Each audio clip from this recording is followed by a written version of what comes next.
They told him he was crazy to compete with IBM.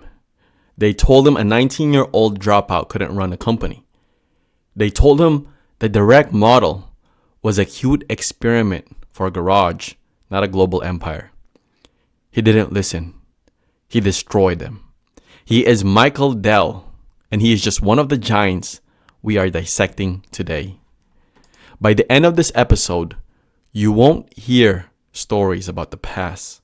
You will possess the ruthless, battle-tested blueprints used by Gates, Jobs, Grove, Wang to build the modern world. We are going to deconstruct how to fire people with integrity, why you should pray for a recession, and how to turn your back office into a billion-dollar weapon. If you are tired of playing small, this is your manual for world domination. Now, the first strategy is called the Day One Guillotine. Now, it's by Charles Wang, Computer Associates. He perfected a ruthless acquisition strategy. Unlike companies that try to blend cultures over months, Wang believed in immediate clarity. When acquiring a company, often on the verge of bankruptcy, he would tell employees within 1 week, often 1 or 2 days, exactly where they stood. Either they had a job at CA or they were fired with severance. Now, if they are fired with severance, they would get a good package. But he rejected 2-headquarter model and insisted on one culture immediately. Now, Wang cites that merger of Legend, which acquired another company and ended up with 3 headquarters, 3 HR departments, and 3 legal departments, calling it in the Kmart of software. This indecision drains resources and confuses culture, leading to a lack of synergy and eventual failure. When merging or acquiring, do not delay personal decisions. And this is the main takeaway for this strategy. Rip the band-aid off immediately to preserve the stability of the surviving entity and treat departing employees with honesty rather than lingering uncertainty. Now, strategy number 2, follow me home research. It's by Scott Cook, Inuit. Scott Cook didn't rely on focus groups where people say what they want. He implemented a follow me home program where Inuit engineers would literally follow customers home, obviously with permission, to watch them install and use Quicken. They observed customers struggling to answer questions like install on C drive because they didn't know what a drive was. This observation led Inuit to eliminate technical jargon, allowing them to dominate the market. Cook notes that competitors lost millions marketing accounting software to small businesses because they failed to realize a fundamental truth. 2/3 of small business owners don't know the debit from a credit and don't want to learn accounting. Competitors built powerful tools for accountants. Inuit built a tool for the actual user, crushing the competition. Now, here's the takeaway. Stop listening to what customers say in surveys. Observe what they do in their natural environment to find friction points they can't, keyword can't, verbalize. Strategy number 3, the P&L Prayer by Ken Olsen from Digital Equipment Corp. Ken managed by a counterintuitive mantra. When you say your prayers at night, pray for your P&L statement. He believed that success and high profits made people careless. To combat this, he forced a structure where individual business unit managers were deeply accountable for their specific profit and loss statements. Rather than relying on a giant corporate pot of money, he believed struggle and travail were necessary for health. Olsen points to the late 70s and early 80s at DEC, when success had gone to people's heads because there was so much profit, the board and management got careless, introducing red tape instead of new products. The result? Well, no new products for 5 years and profits eventually collapse. Now, the takeaway is artificial scarcity is a virtue. Even in times of plenty, enforce strict P&L accountability at the micro level to prevent the arrogance of success from stalling innovation. Strategy number 4, the negative cash conversion cycle. And this is my favorite. Now, this is from Michael Dell from Dell Computer. Michael utilized a direct sales model, not just for margins, but for cash flow.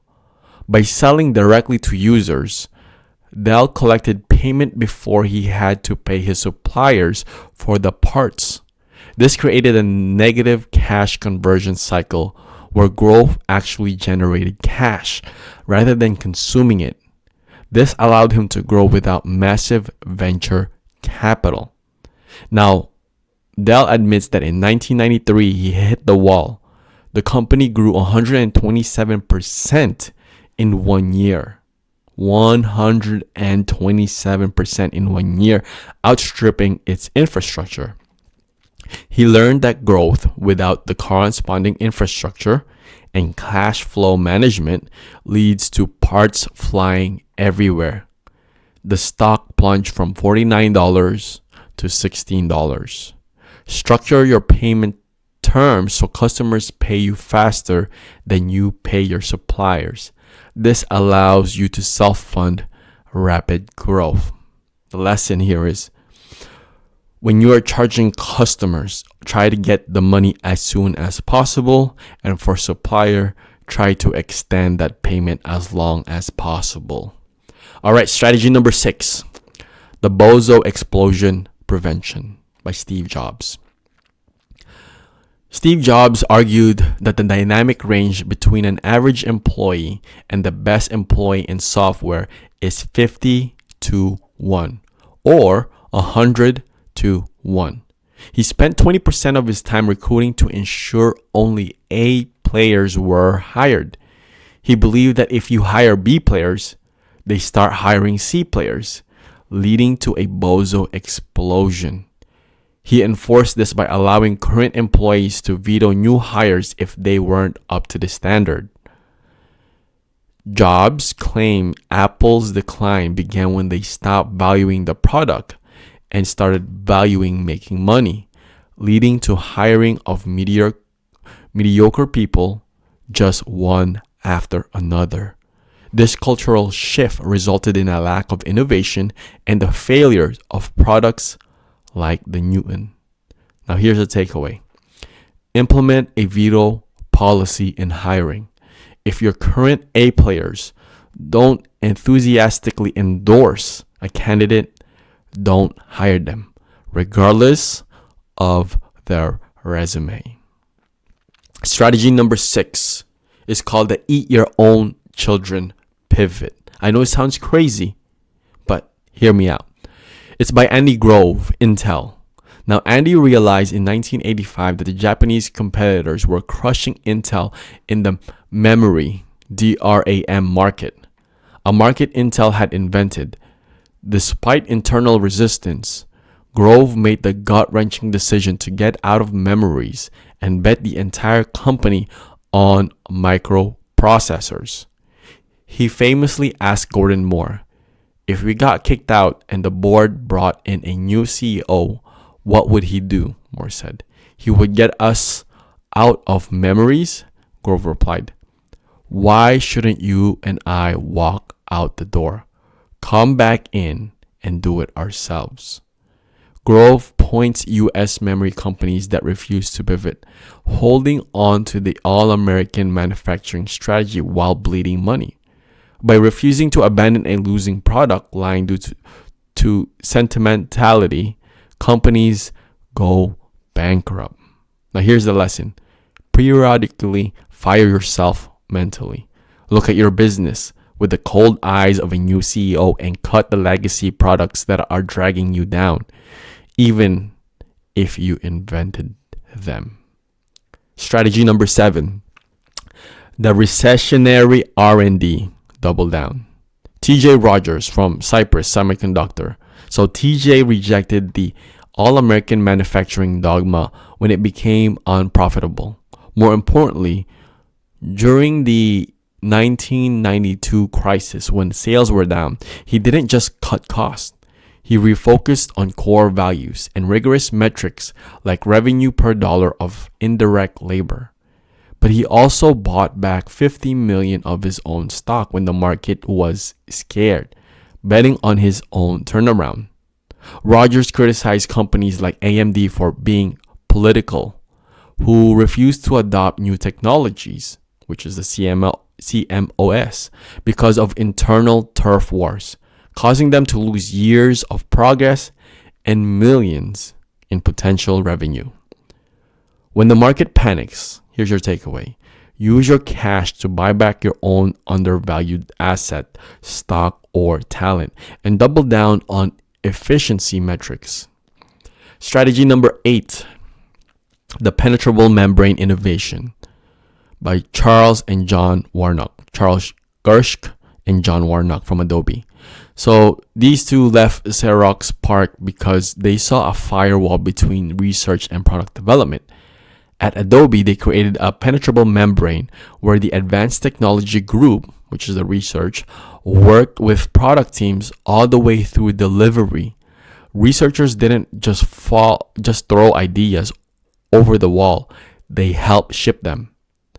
Xerox PARC, PARC, invented the graphical user interface, the mouse and laser printing, but failed to commercialize them because management didn't understand the tech and researchers didn't want to get their hands dirty with productization. Xerox lost out on potentially hundreds of billions in market value. Now, the takeaway and the lesson here is force your R&D team to stay attached to a project until it is sellable product. Do not allow the pure research to exist in a vacuum. If you haven't already, I'm going to strategy number 9. And if you haven't already, subscribe. And if you find this valuable, make sure you share. All right, strategy number 9 is called the Hollywood talent model. So Trip Hawkins from Electronic Arts, EA. So Trip treated software developers like a rock stars on film directors. He called them software artists, put their names on the box covers, and created artist workstation to make their jobs easier. He moved from engineering methodology to a creative process methodology, realizing that in a hit-driven business, talent is the only asset that matters. The video game crash of the early 80s, which is Atari, happened because companies treated games as commodities and developers as cogs. This led to a flood of low-quality products that destroyed consumer confidence and wiped out the industry for years. Now, the takeaway for you is, if your business relies on creativity, stop managing it like a factory. Brand your internal talent and give them credit, and build tools that free them to create. I'm going to say that again. Build tools that free them to create, especially now with the help of AI that is going to make it easier for the software developers and engineers. All right, last one. Strategy number 10.